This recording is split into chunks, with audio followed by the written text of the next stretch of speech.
অনেক তত্ত্বপাত্তর সাথে জিনের সম্পর্ক আছে। এটা আবার কেমন কথা?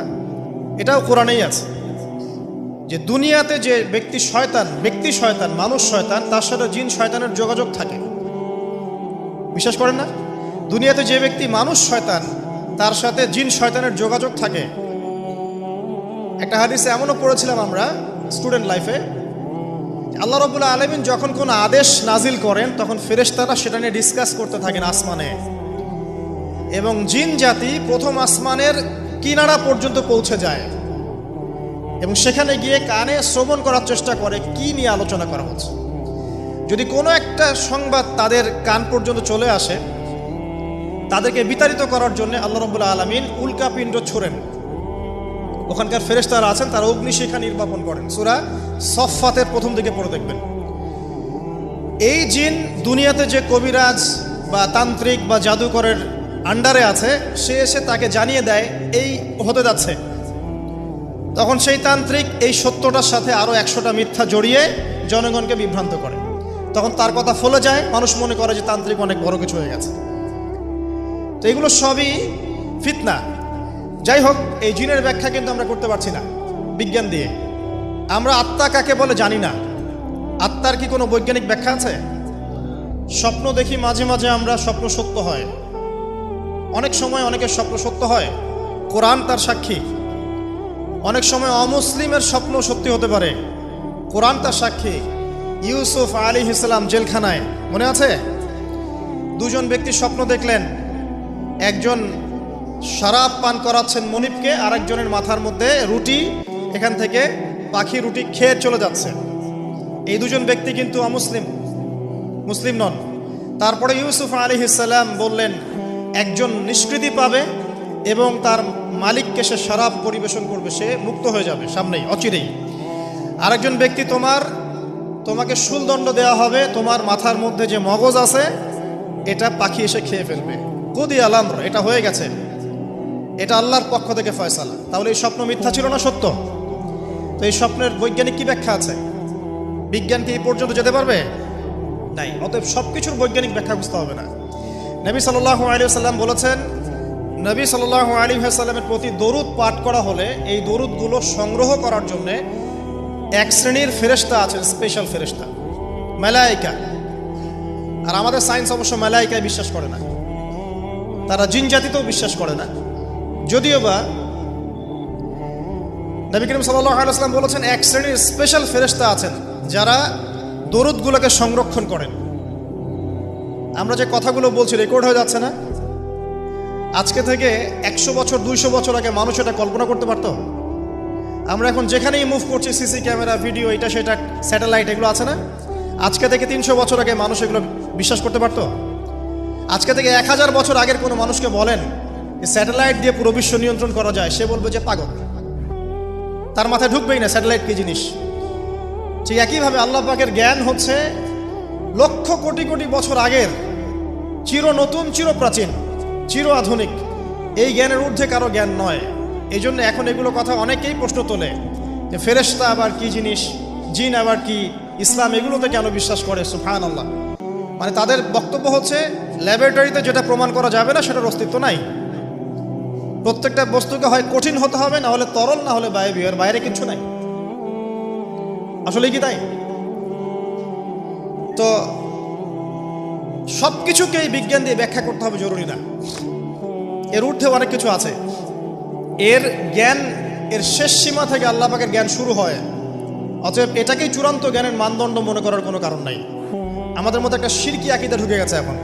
এটা একটা শিরকি আকীদা। সেটা হচ্ছে যে কোনো বিষয় যদি বৈজ্ঞানিকভাবে প্রমাণিত না হয়, কোরআন সুন্নাহয় থাকলেও মনে করি এটার অস্তিত্ব নেই। এটা আমাদের সাইকোলজিক্যাল সমস্যা। এখন এই জেনারেশনের বেশি সমস্যা, কারণ তারা পড়াশোনা করতে করতে মনে করছে সব কিছুকেই বিজ্ঞান দিয়ে প্রমাণ করতে হবে। তুমি তো তোমার আত্মাকেই প্রমাণ করতে পারবে না। একটা মানুষ হাঁটছে রাস্তা দিয়ে, পড়ে গেল, ডেড, এরকম হচ্ছে না?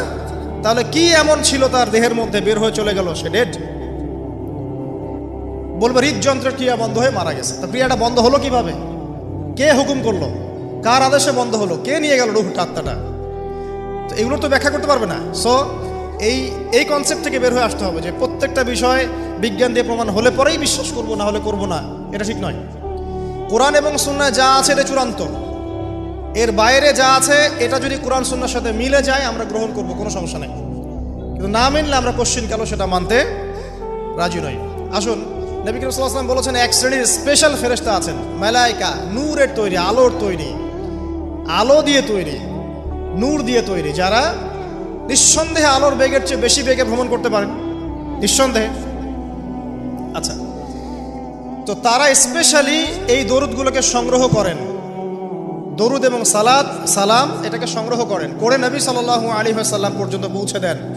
এরপর আল্লাহ রাব্বুল আলামিন, আল্লাহ সুবহানাহু ওয়া তাআলার ইচ্ছায় নবী করিম সাল্লাল্লাহু আলাইহি ওয়াসাল্লাম এর জবাব দিয়ে থাকেন। একটু চিন্তা করেন যে আপনি মনে করেন আল্লাহ রাসূল সাল্লাল্লাহু আলাইহি ওয়াসাল্লামের দরজায় দাঁড়িয়ে আছেন, কথার কথা মনে করেন যে তিনি জীবিত আছেন, কথার কথা।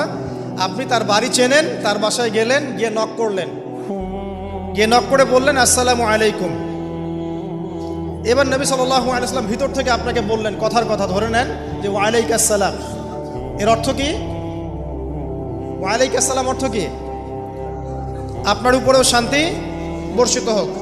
আচ্ছা, আবার মনে করেন আপনি বাসার ভিতরে আছেন, আপনার বাসায় নবীজি এসেছেন সাল্লাল্লাহু আলাইহি ওয়াসাল্লাম, কথার কথা।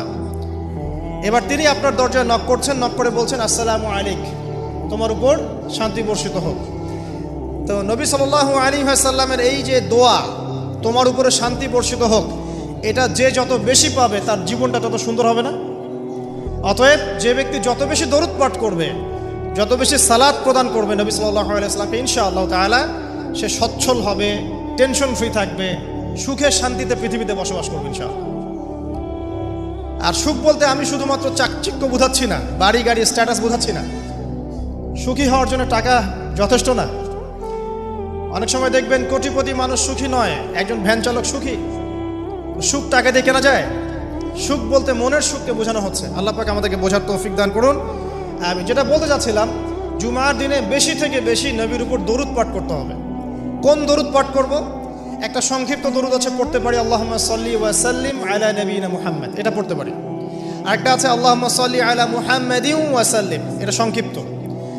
আর যদি আপনার সামনে নবীর নাম উচ্চারণ করা হয় বলবেন সাল্লাল্লাহু আলাইহি ওয়াসাল্লাম।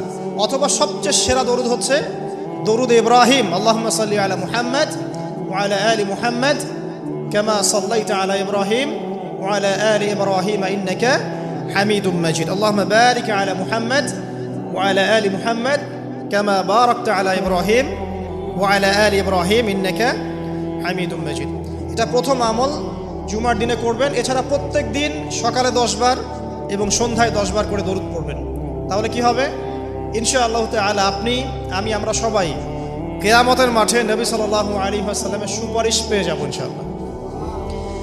সুপারিশ সম্পর্কে একটা হাদিস শুনিয়ে দেই, যথেষ্ট হবে ইনশাআল্লাহ। নবী সাল্লাল্লাহু আলাইহি ওয়াসাল্লাম বলেছেন, আমার উম্মতের যে ব্যক্তি, যে কোনো ব্যক্তি, নারী পুরুষ, সাদা কালো, বাঙালি, পাকিস্তানি, আফগান, সিরিয়ান, যেখানকার মানুষ হোক না কেন, যে কোনো ব্যক্তি, সে যদি শিরিক না করে মারা যায়, আল্লাহর সাথে শিরিক করে নাই, এই অবস্থায় মারা গেছে, নবী সাল্লাল্লাহু আলাইহি ওয়াসাল্লামের সুপারিশ তার উপর ওয়াজিব হবে ইনশাআল্লাহ।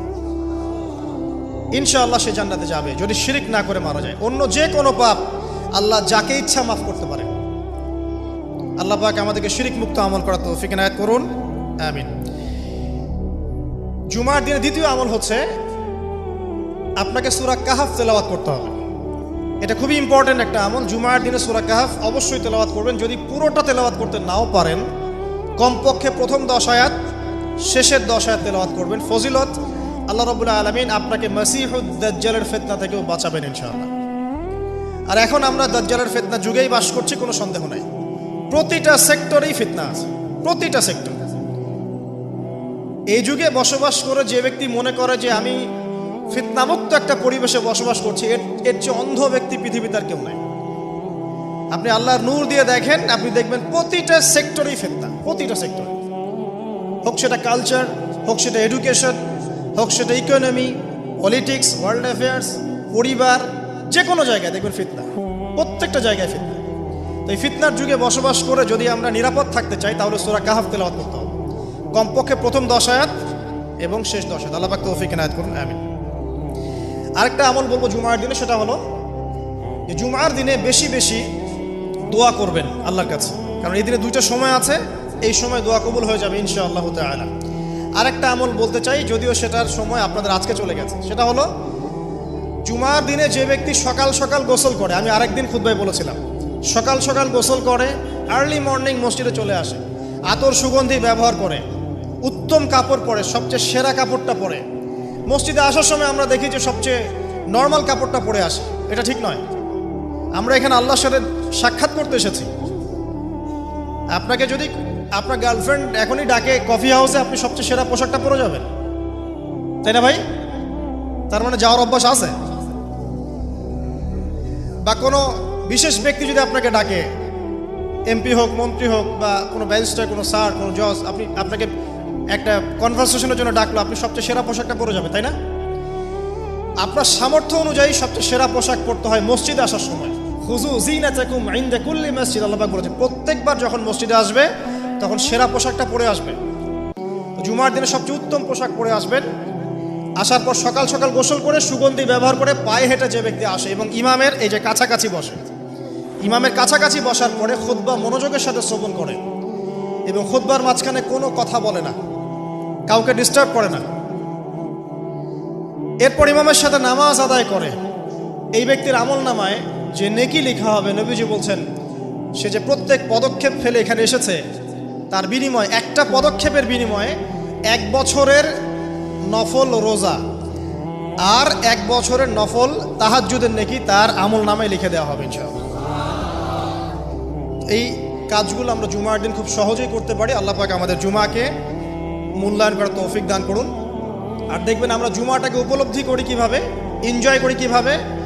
এই দিনে বিয়ের অনুষ্ঠান, এই দিনে পার্টি, এই দিনে ডিজে, এই দিনে অমুক, এই দিনে সাউন্ড বক্স বাজতেছে, এই দিনে পিকনিক, এই দিনে বনভোজন। জুমার দিনের ফজিলতটা যে অনেক বেশি, এটা শয়তান আপনাকে দুনিয়ার চাকচিক্য দিয়ে ভুলিয়ে দিয়েছে। দুনিয়ার চাকচিক্য দিয়ে শয়তান আপনাকে জুমার ফজিলতটা ভুলিয়ে দিয়েছে। মনে রাখবেন, যত কাজ জুমার দিনের বাইরে, জুমার দিনটা হচ্ছে আমাদের সংস্কৃতি, ইবাদত করার সংস্কৃতি। একটা কথা মনে পড়লো, বলে ফেলি, যে একটা বিষয় মাথায় ঘুরপাক খেত সবসময় ছোটবেলা থেকে, যে আল্লাহ পাক ইসলাম কেন নাজিল করলেন, মানে ইসলাম আমাদেরকে দিয়েছেন কেন আল্লাহ রাব্বুল আলামিন।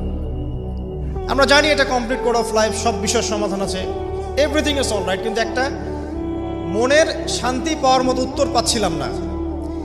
উত্তরটা আমরা এই বয়সে এসে বুঝতে পারছি, সেটা হচ্ছে আল্লাহ পাক আমাদেরকে দ্বীন ইসলাম দিয়েছেন কি জন্য জানেন?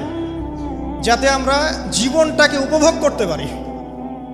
জানেন, যাতে করে আমরা জীবনটাকে উপভোগ করতে পারি এবং জীবনটা উপভোগ করে পরকালেও জান্নাত পেতে পারি।